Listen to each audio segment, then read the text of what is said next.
السلام عليكم ورحمة الله وبركاته. هذه هي المسلسلات اليمنية التي ستعرض في رمضان 2026. أولا، مسلسل الضايعة سيعرض على قناة المهري. ثانيا، مسلسل قضاء وقدر سيعرض على قناة سبأ الفضائية.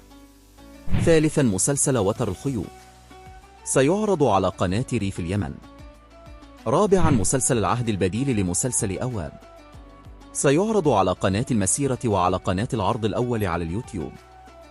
خامسا، مسلسل المدرسة سيعرض على قناة يمن شباب الفضائية. سادسا، مسلسل عمارة خميس سيعرض على قناة عدن الفضائية. سابعا، مسلسل لصوص العمارة سيعرض على قناة يمن شباب الفضائية. ثامنا، مسلسل ملوك اليمن سيعرض على قناة يمن شباب الفضائية. تاسعا، مسلسل عيال صالح سيعرض على قناة سبأ الفضائية. عاشرا، مسلسل دروب المرجلة الجزء الثالث سيعرض على قناة السعيدة الفضائية. 11، مسلسل عنبر 5 سيعرض على قناة اليمن الفضائية.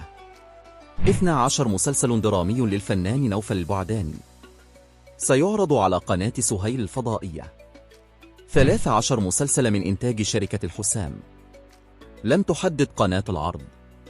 14، المسلسل الإذاعي عتم من إنتاج شركة الند. 15، مسلسل أهل البحر سيعرض على إذاعة عدنية FM وغيرها من المسلسلات اليمنية التي لم يتم الكشف عنها حتى الآن. وانتظرونا في الفيديو القادم، سنتحدث فيه عن البرامج اليمنية التي ستعرض في رمضان 2026. وفي نهاية الفيديو نتمنى منكم الإعجاب بالفيديو والاشتراك بالقناة مع تفعيل زر التنبيهات لكي يصلكم كل جديد، وادعمونا بتفاعلكم لكي نستمر. ودمتم في رعاية الله.